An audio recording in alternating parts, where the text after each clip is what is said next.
Again, welcome to the 4th Annual Shining Star Awards. I'd like to thank our sponsors for the evening.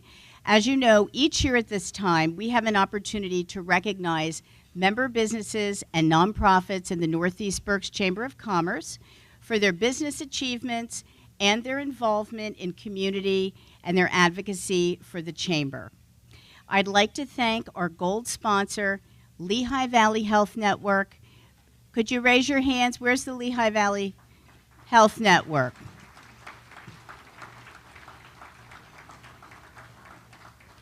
Wendy York is among those members, and of course, she is on our board of directors. Although Anthony Pinetti is not here tonight, we also thank our silver sponsor, the Reading Fight and Phils Baseball. We recently had our Chamber Day at the Reading Phils, and Anthony's very good to us, so let's give a round of applause for the Reading Fight and Phils Baseball Association. Russell Farbiars, our president, who is seated over here to my right. Antonavich Farbiars is the sponsor for our speaker, Dr. Terry Madonna. Leading Edge Business Consulting, yes, give a round of applause. Leading Edge Business Consulting, that's Heather Uzinski. Heather, I see you back there. She is our videography and photography sponsor. Thank you, Heather. Tompkins Vist Bank is a sponsor for our program today. Where is Tompkins Vist? They're the rowdy table over on the left. And of course, we have our Shining Star Award sponsors, and you'll be meeting those people later as they line up to present awards to our members. Interlace Communications, that's Alyse Mitten to my left. She is the Large Business of the Year award sponsor. Thank you, Alyse. Elite Business Solutions, Sherry Christman, right down the center. She is our Small Business of the Year award sponsor. Shaynah Associates, sponsor for the Nonprofit of the Year. Let's give a round of applause for Shaynah Associates, Jim Scher. We have 2 sponsors for Entrepreneur of the Year. We have Debbie Berger, Hostal, Custom Embroidery, Silk Screening, and Promotional Items right there at the back. And a new member, also back there at the table, Toby Bauer, Coldwell Banker Residential, Residential Real Estate, Kutztown. Thank you. And Dream Vacations, Alan, I didn't forget you. She came with all the people, okay? Dream Vacations is the sponsor for the Advocate of the Year. Thank you very much, Ellen. All right, we're going to get started with our speaker, so I'd like to bring to the podium Russell Farbiars. He is the president of the Northeast Berks Chamber, and as I mentioned, the sponsor of our speaker tonight. Russell.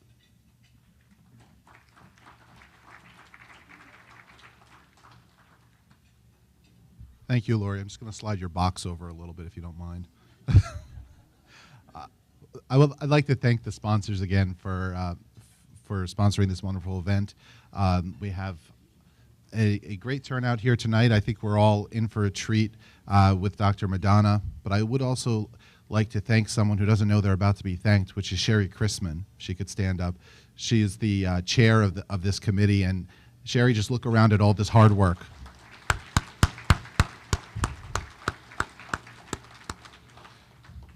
Of course, Sherry didn't do it alone. She had a wonderful committee that worked with her. But this is a great event. It is my privilege now to introduce to you Dr. G. Terry Madonna. Dr. Madonna, if you haven't heard him speak before, you're just in for a treat. He is the director of the Center for Politics and Public Affairs and professor of public affairs and director of the Franklin and Marshall College Poll. For more than 30 years, Dr. Madonna has taught and written about his 2 academic specialties, the American presidency and American political parties and political behavior. He holds a PhD in political history from the University of Delaware. In 1992, Dr. Madonna founded the Keystone poll, which is the oldest survey produced exclusively in Pennsylvania. And in 2008, that poll was renamed the Franklin and Marshall College poll. Dr. Madonna is the host of Pennsylvania Newsmakers, a weekly statewide news commentary program. And from 2001 until 2016, he co-wrote a bi-weekly political commentary column called Politically Uncorrected for the CapitalWire.com and later for PoliticsPA.com. Dr. Madonna has received numerous awards and honors, and he is the recipient of a Distinguished Professor Award awarded by the Pennsylvania Department of Education, the President's Medallion at Millersville University, and a special commendation for scholarship and leadership from the Board of Governors of the State System of Higher Education. As a frequent political analyst and public affairs commentator, you may have seen some of his work in the New York Times, the Washington Post, the Los Angeles Times, the Wall Street Journal, USA Today, Philadelphia Inquirer, as well as National Public Radio, CNN, ABC News, and CBS News, just to name a few. So it is my privilege to introduce to you Dr. G. Terry Madonna. Thank you for the kind introduction. I want to pretend I'm in a college classroom and I'm just going to walk around. The good news for you is there's no test. And I know when you get a college professor in front of you, I'm supposed to be up here quoting the Constitution, drag out the Federalist Papers, refer to Madison, refer to Alexander Hamilton. But given the state of American politics, I'm given to quoting the nitty-gritty dirt band.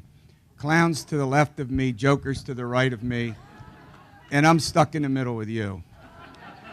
So I have about 20 minutes to give you a 2-hour talk, so we'll see how this goes. But I do want to talk about 4 or 5 things, and I'll do it as quickly as I can.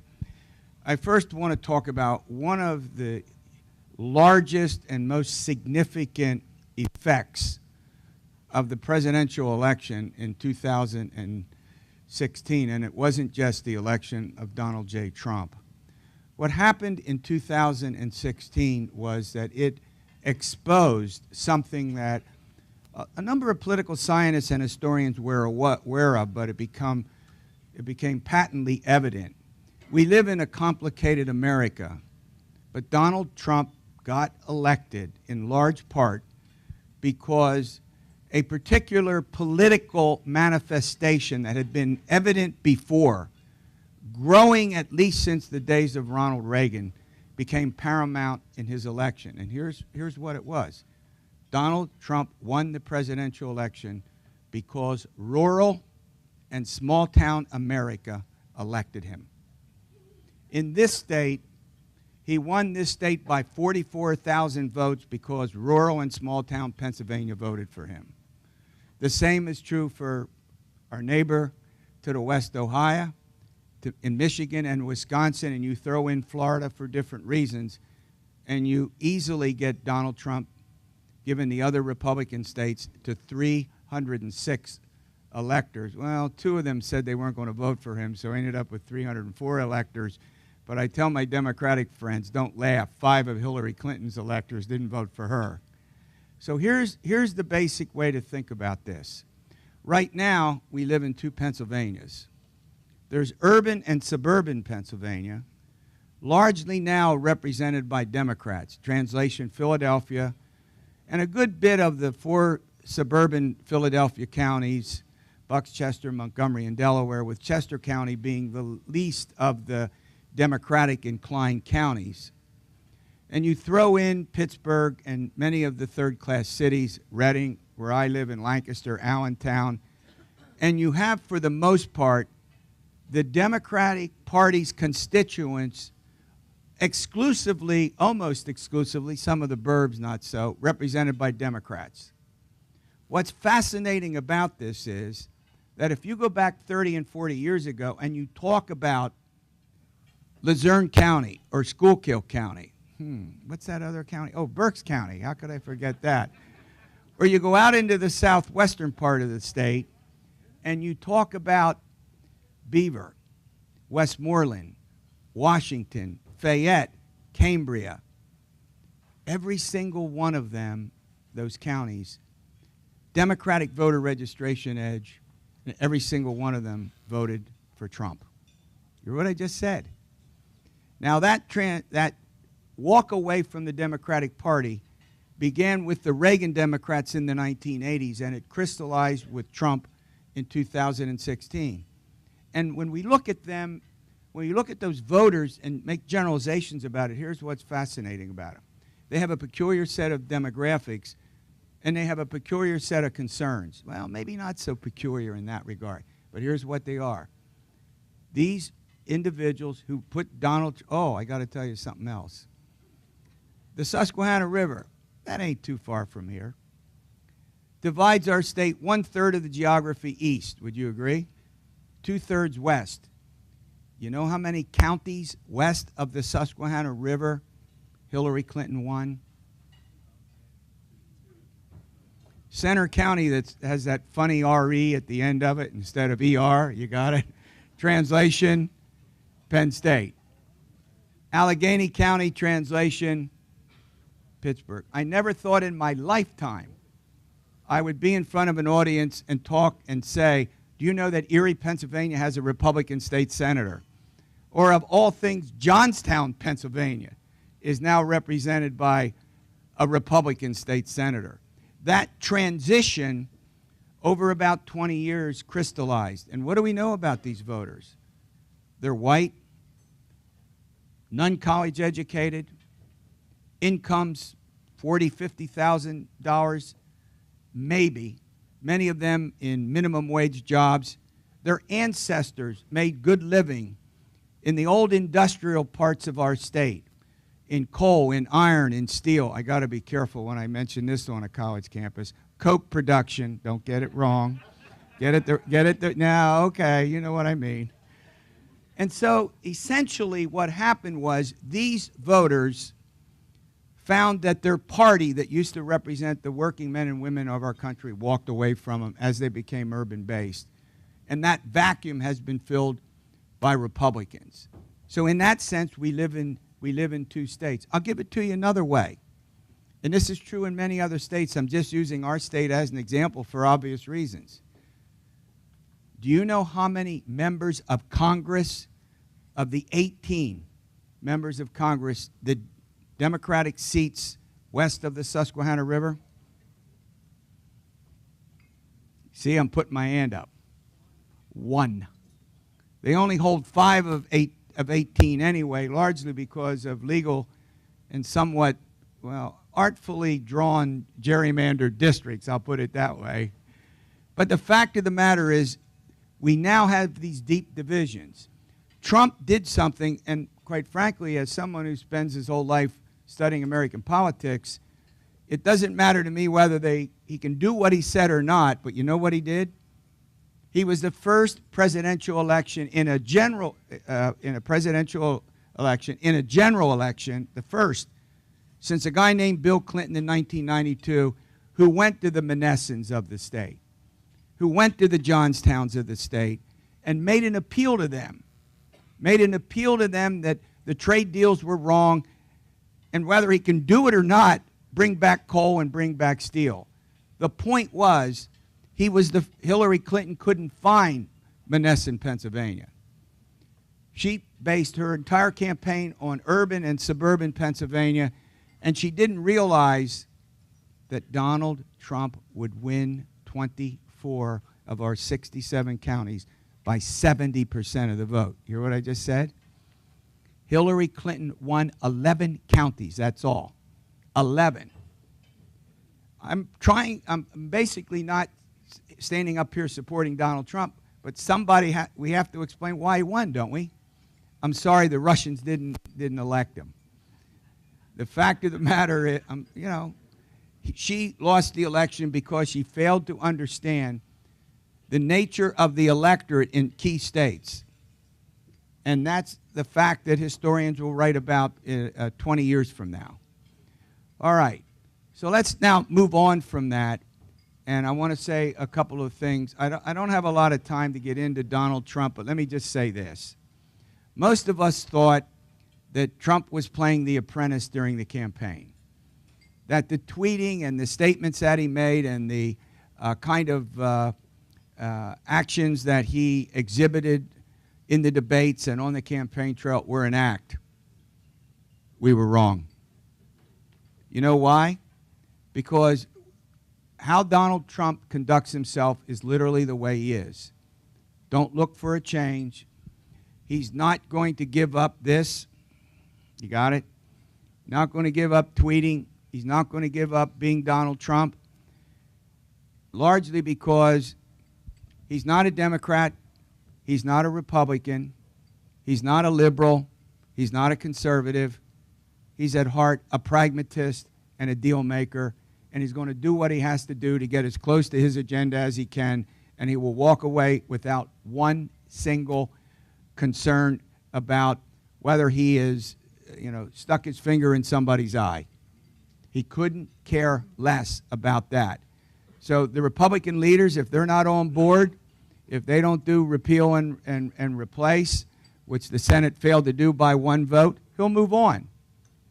Just as he will do with tax reform if it actually gets to that point in the next couple of weeks. So we need to get used to that, and he has a style unlike any other president in American history. And his popularity at the moment, he has the lowest approval rating of any president since polling began at this point about 9 months into his presidency. And we'll see what happens. All right, let's move on. I got to go through 5 topics. I want to talk about 2018.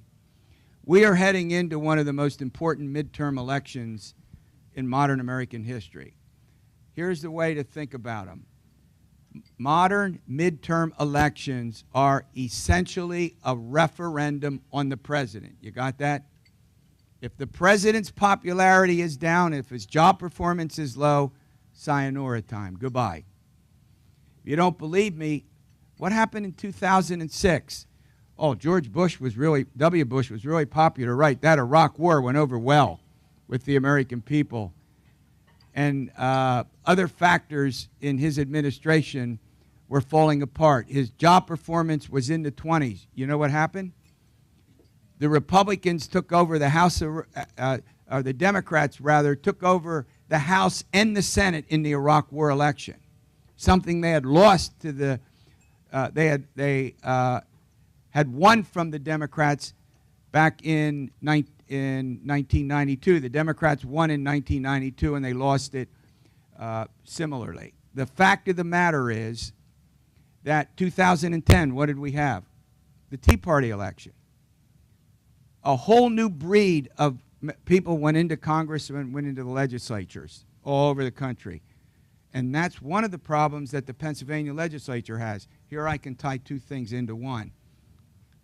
For the first time in modern history, since the 1930s, a breed of lawmakers went into Congress and went into the state legislatures around the country, including into the Pennsylvania legislature, who weren't there to bring home the goodies. They didn't go there to bring back money for education, to bring back money for the roads. These were lawmakers who were sent to cut down the size of government, to reduce spending, to eliminate as many regulations as possible. If you don't believe me, ask Paul Ryan to deal with the Freedom Caucus in the House, or ask Tom Wolf and the Republicans in the Senate on how to get Republicans in the Senate to agree to, in the House to agree to a budget, not, or at least the revenue portions of it. They've agreed on the spending. They can't agree on what revenues they're going to produce to do the spending. So the fact of the matter is that midterm elections are a referendum on the president. And here's the deal. In the House of Representatives, the Democrats need 24 seats. The expectations are they can win maybe 20 to 30. But they've already had more success than most thought in special elections that have been held. For the first time in recent history, there are 3 Republican seats open, as many of you know because of your proximity to them. I think Berks County, by the way, has about 5 different members of Congress. When they drew up that district, they made sure that you all didn't get 1. You got 5, and they might have 25 voters apiece. I'm exaggerating here. That was a joke, but I'll leave it go. So you have the 10th, Tom Marino. You have in the 11th, what's that guy? Oh, Lou Barletta, how could we forget? And, of course, you have Charlie Dent in the 15th. All are giving up their seats for a variety of reasons, not seeking re-election. And Pennsylvania will be at the center of the efforts by the Democrats to regain control of the House. In the Senate, here's what's interesting about the Senate. The Democrats need to pick up 2 seats. Well, let's say 3 because of the role the vice president plays. And you would think, given politically what's going on, that would be easy. But the problem is the Democrats have to defend 25 seats, 25 of the 33 on the ballot, and in 10 of them seats that Donald Trump won, 5 of them by double digits. So no one really thinks that that's likely to happen. So most of the focus will be on the House of Representatives. Let's talk about our state. Probably the race that will draw a lot of national attention is Senator Casey running for a 3rd term. Many of you know also that Senator Casey is the son of a former popular 2-term governor, Bob Casey. Casey himself has won 5 elections, twice as Auditor General, once as State Treasurer, twice as United States Senator, pretty handily. So we're all trying to figure out, why would Barletta give up a safe seat? Anyone want to argue with that?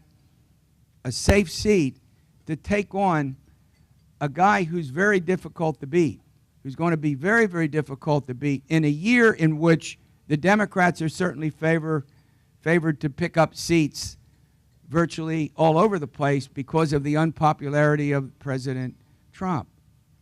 Anybody have a good answer for that? But here's what's fascinating about it.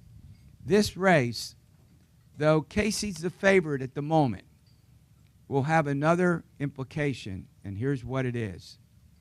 This will be one of the clearest referenda on Donald Trump in the entire country. The reason is simple. Lou Barletta was Trump before Trump was Trump. Translation, on the immigration issue out of Hazleton, he went into court, he made a big issue before it was a national issue of opposing illegal immigration. Number 2, he was one of the first members of Congress to endorse Trump.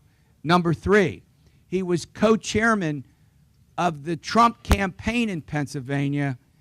The next item, he was on his national transition team. And he is a 100% supporter of Trump. And Senator Casey is one of the fiercest critics of Donald Trump. Every day there's a press release from Bob Casey's office about finding something he doesn't like about what the president's doing, with one exception. Anybody know what it is? Senator Casey agrees with Donald Trump on the issue of trade, on the issue of bringing jobs back to the working class neighborhoods that I talked about before. He agreed with Trump on getting out of the Trans-Pacific Partnership. He agrees with Trump about renegotiating NAFTA. And that's one of the things that's going to make Casey difficult to beat, because even though he's moved, I got to go the right way, left a bit, no doubt, as his party's voters have moved left, he's not a typical urban Democrat. Hear what I just said? He's not a Philadelphia Democrat. He maintains his Scranton roots. He's traveled all over the heartland of the state. He visits working class counties and neighborhoods frequently. I'm making a point here because even though Casey is more liberal than he was, he's not a traditional urban Democrat in that sense, even though he's modified some of his positions, to put it mildly. So overall, I think Senator Casey is not going to be easy to beat, but this election itself will be one of the watched elections, most watched, because it's a classic referendum on Trump. You can expect to see Donald J. Trump in this state pretty frequently. I don't think it helped him in Alabama so much, do you? But, well, we won't go there. We'll skip that one. The last point I want to make has to do with Governor Wolf. Governor Wolf is going to seek a second term. He's in many ways a different kind of governor because he's not a politician, doesn't act like a politician, doesn't do a lot of the things that politicians do. He acts more like a college professor. Did I just say that? In some respects. But yet he still has a reasonably decent job performance. But you know what's going to be fascinating there? One of the likely Republican opponents of his is a state senator from York. Anybody know the guy's name? Yep, Scott Wagner, who is another Trump-like figure, who likes Trump, who's very wealthy, who can probably put millions of dollars into the race. He helped the Republicans pick up 3 seats in the last 2 elections. They're up to 34 in the state Senate. The fact of the matter is there will be another classic race with a Trump-like candidate running for governor and a Democrat who's vehemently opposed to most of what Donald Trump has tried to do. And every day there's a press release out of his campaign attacking Trump for something. And what's also fascinating is, given the budget morass, and I don't know how many of you follow this intimately, trust me, you don't want to do this, Governor Wolf has not taken any downside to the current situation with the budget for a couple of simple reasons. Let me go through them. The state has a $2.2 billion shortfall in revenues versus spending. A $3 billion structural deficit, that's long term. They passed a budget, $32 billion, with $600 million in new spending.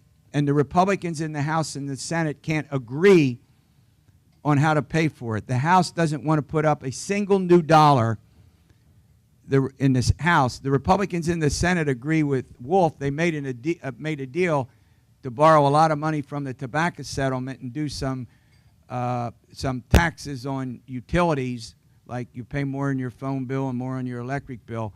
But here's what's going on. How many state employees are not working? Anybody know? Because of the budget situation? Not working? 0. How many state programs have been curtailed because of the situation? 0.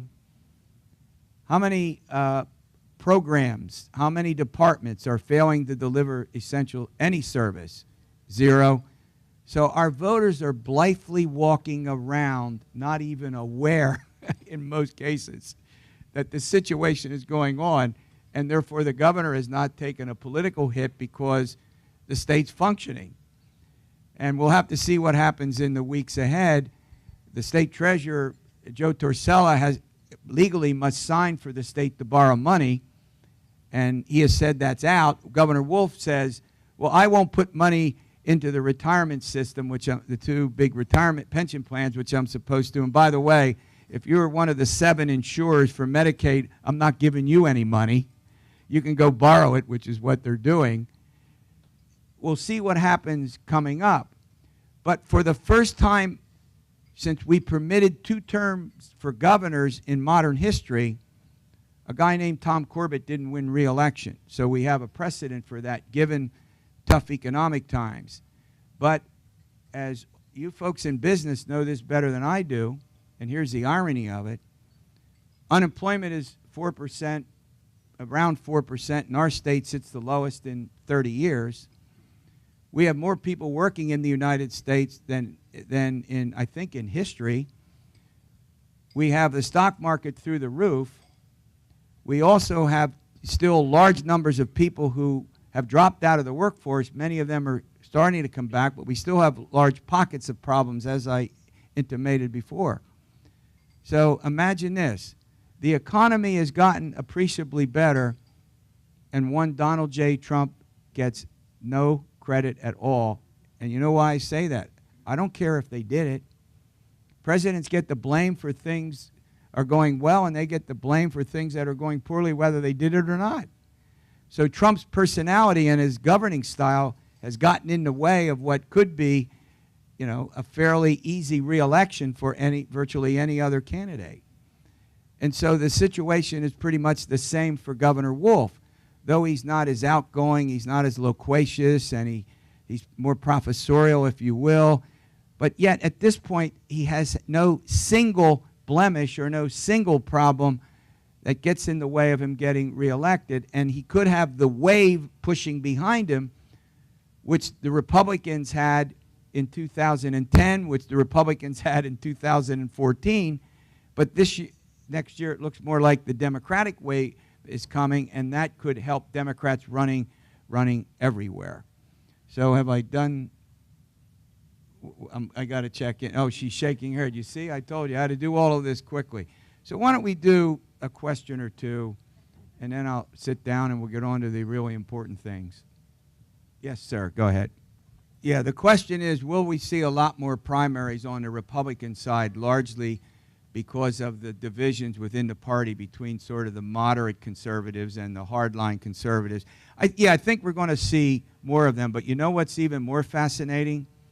Democrats are coming out of the woodwork to run in Democratic primaries against Republican members of Congress. Right now, Democratic voters look a little more motivated in the polls that we have done. By the way, one we released just recently. Democratic voters look like they're a little more motivated than Republican voters. Trump has lost some of his base. What's fascinating about it, you know that working class base I talked about? They don't care what he tweets. They don't care that what he says and does. He can be inconsistent. There's all this concern that he made this deal with the minority leader in the Senate and with Nancy Pelosi. They don't care about that. They only know right now that he's the champion to help them get the jobs that they desperately need, and he's one of the only candidates, you know, presidential candidates since Bill Clinton in a general election who actually articulated that.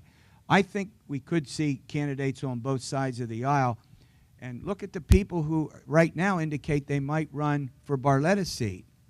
You're going to need to take a scorecard in before it's over, and I think that's going to be largely true everywhere. Yes. Yeah. The question has to do with $3 billion structural deficit. Standard & Poor's dropped our credit rating. I've also read some things that it's going to cost us a little more to borrow, but not as much as people thought. I don't think the politicians in Harrisburg are particularly moved by this, by the way. It has not changed these ideological differences that exist. And remember, it's Republicans in the House and Republicans in the Senate that can't agree on a plan. I don't have time to get into the two plans. But we have, and I'll be conservative about this, a $60 billion debt in the two big pension systems, the state employees and the school, $60 billion. We also have ongoing major commitments into Medicaid.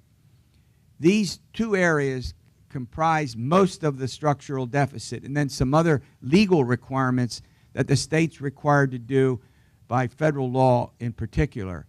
There's no plan that I've seen to do anything about the structural deficit. They can't even deal with the current budget, much less the long term. Republicans in the House won't agree on one nickel in new taxes. You hear what I just said? Not one nickel. Yet they want to increase the budget by $600 million, and they also, by the way, know they have a $2.2 billion deficit. So both the House and the Senate Republican leaders in part agreed to borrow money. In other words, they'll take money out of the tobacco fund, the 2013 fund that was supposed to go to people with health care problems. They'll borrow from that, or they'll do other things to privatize some state services. But how can you agree to spend more money when you're not taking in more than you're spending now, and you don't want to provide any new revenue? I mean, it doesn't seem to make any sense. I'll do one more, and then I'm getting out of here. Anyone? That's it? I'm going home? All right. Is that it? All right, I'm done. At any rate, thank you. I appreciate it. This was quick. I apologize for the brevity. I'd like to bring Sherry Christman forward. As Russell mentioned, Sherry is the chairperson for the Shining Star Event Planning Committee.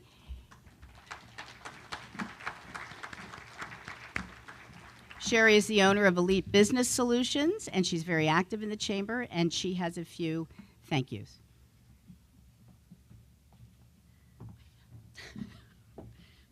Thank you, Lori.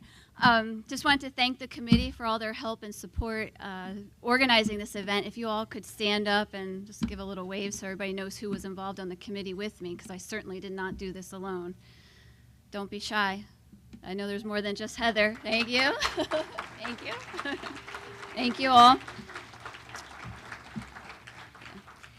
And I want to thank SCORE. The mentors from Berks School Kill SCORE pooled their talents and expertise for a 4th consecutive year. As our judging panel, based on established criteria, SCORE evaluated 22 nominees and identified winners in each category. SCORE has been a chamber member for nearly 6 years and a tremendous resource to a number of our small businesses. Thank you so much. And they're at the table located to the left. So.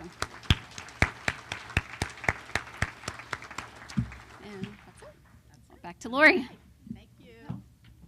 Just a few additional acknowledgments. I'd like to recognize Heather Hussman, who is our new Chamber Administrative Assistant. Heather.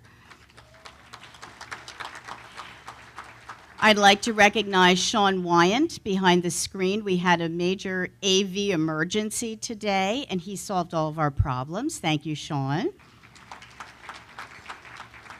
I'd like to thank Chad Zerby, our chamber photographer from Dave Zerby Studio. Watkins Architect is not here tonight, but they were instrumental in working with me on certain design projects. Thank you to Watkins Architect.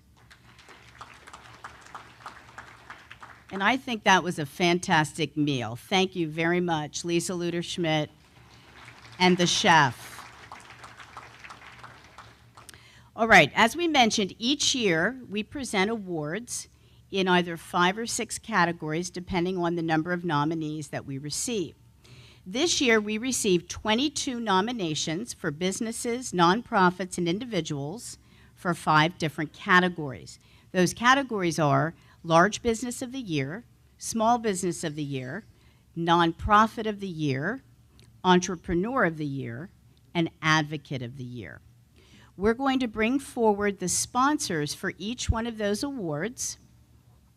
Let me also recognize Debbie Berger, who is the board chair of the Special Fundraising Events Committee, which is the umbrella committee for the Shining Star. Debbie, thank you very much.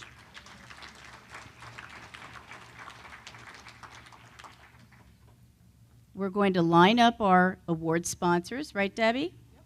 Okay. You guys want to come up?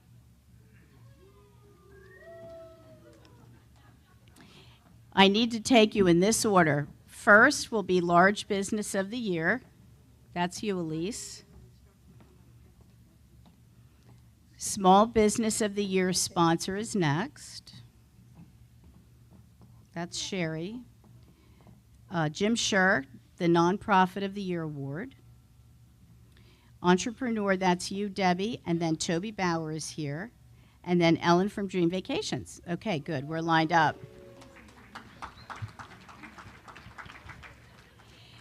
I just want to say, while I have your attention for a few minutes, that I feel very privileged every day and every week working at this chamber to work so closely with each and every one of you.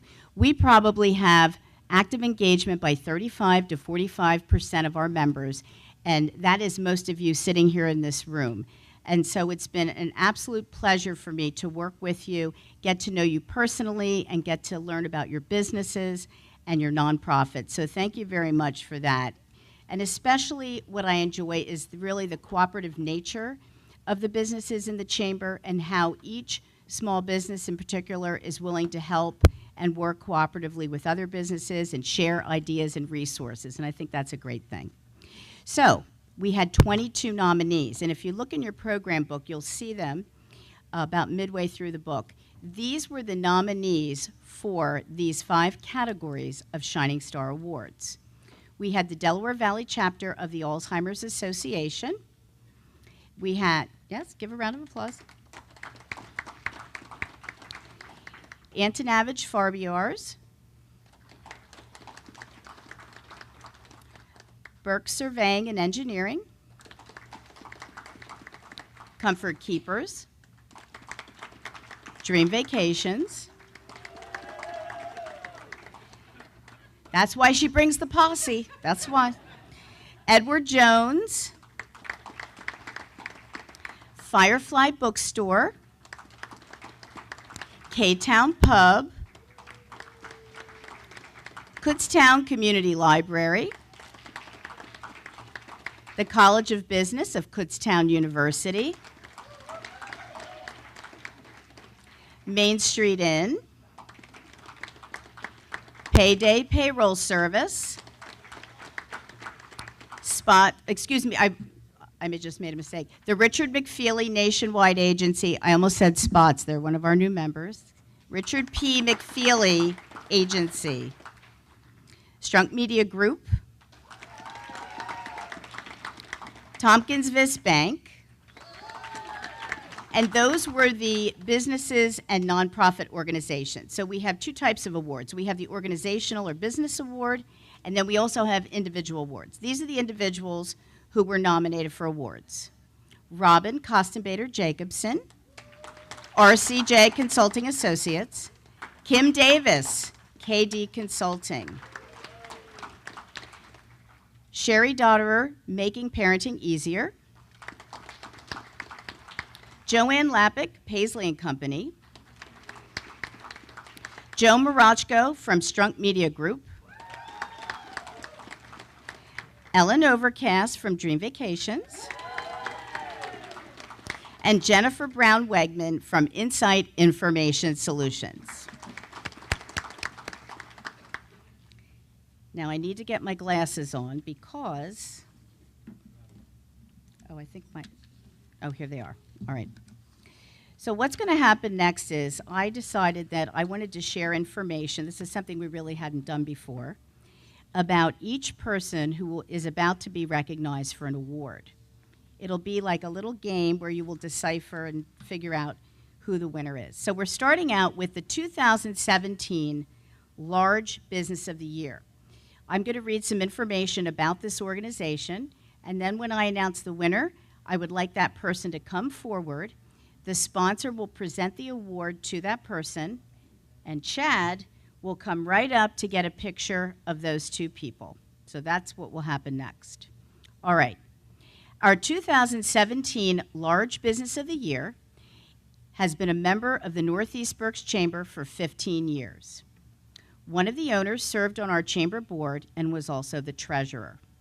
This business celebrated 15 years in 2016, and most recently was voted Best Home Health Agency in the 2017 Reader's Choice Awards for a fourth consecutive year. The winner of the 2017 Large Business of the Year is Comfort Keepers.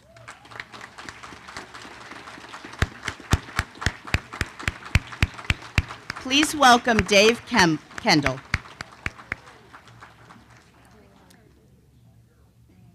Congratulations, Dave.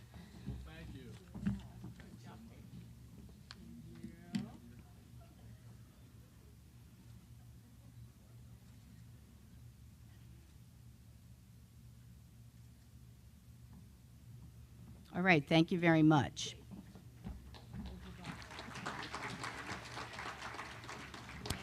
Each one of our award winners tonight will be profiled for a special issue of Business Weekly, which will be published in mid-November. All right, next, we will be announcing the award for 2017 Small Business of the Year. Our 2017 Small Business of the Year is a member of the Northeast Berks Chamber and has been for 6 years. The owner is actively engaged in chamber committee work, including ambassadors and special event planning, and is supportive of programs and membership activities. This person is a transplant in the Kutztown community, but is one of its greatest advocates. Moreover, this business is a platinum-level, independently owned and operated travel franchise.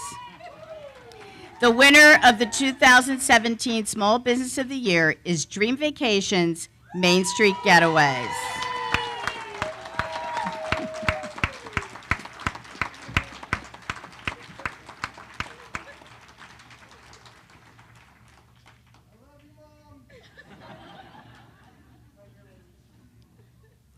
I did warn Sean that there could be crying. Congratulations, Ellen.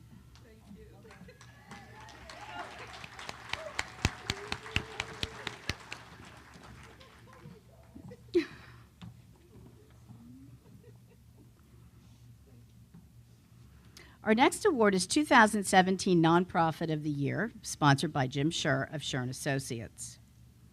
Our 2017 Nonprofit of the Year has been a member of the Northeast Berks Chamber for nearly 6 years.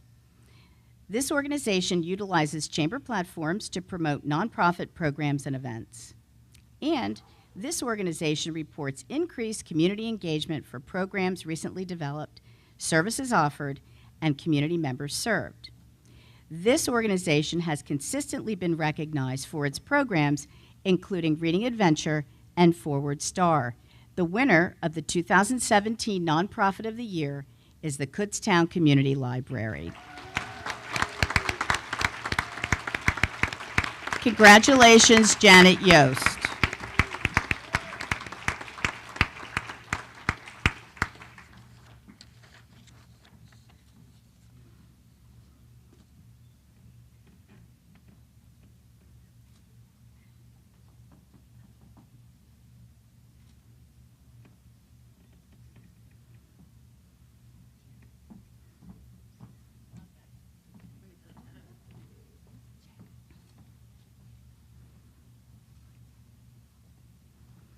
Congratulations, Janet.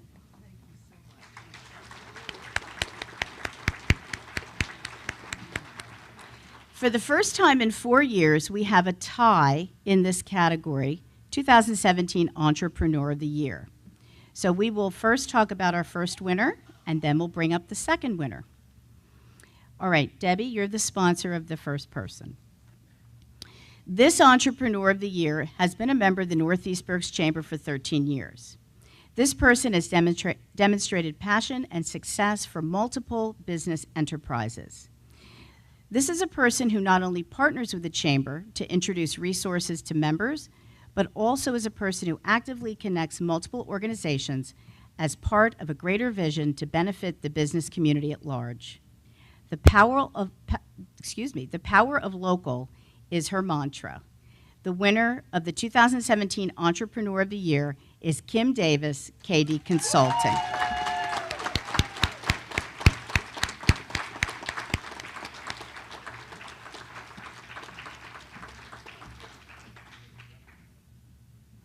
Congratulations, Kim.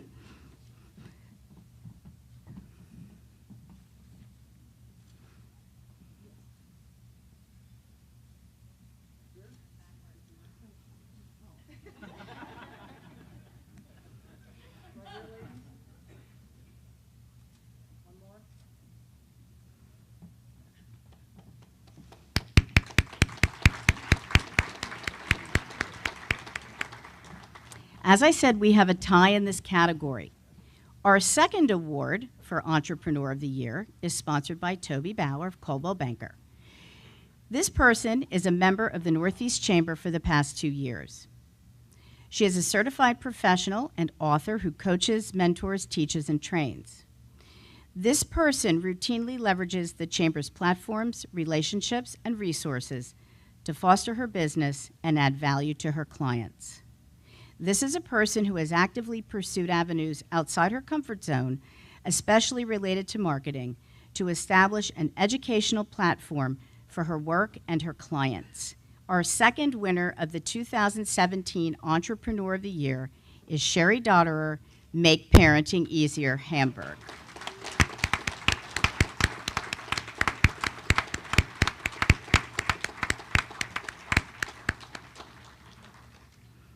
Congratulations, Sherry.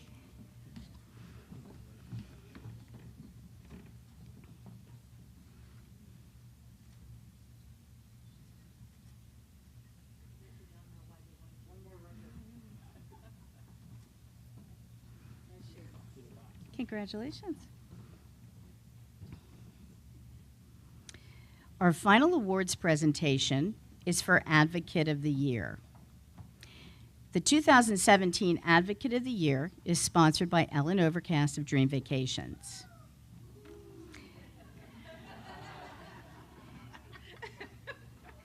Our Advocate of the Year has been a member of the Northeast Berks Chamber for 7 years. This is a person who has been actively engaged as a board member and a board officer. This is a person who works collaboratively with chamber staff to improve financial processes and with member clients to improve their bottom line. This is a person who actively shines a light on the small communities in which she lives and works, and always finds time to give each client and each chamber associate her personal attention. The winner of the 2017 Advocate of the Year is Penny Oulds, Payday Payroll Service.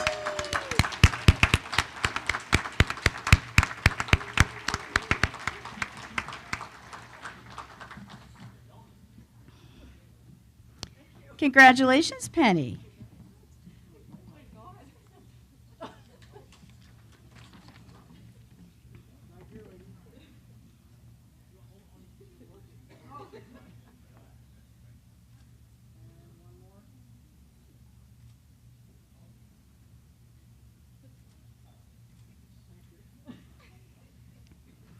That concludes our awards presentation. Congratulations to all of our nominees and all of our winners. Thank you for coming. It was a wonderful event. Congratulations to all of you.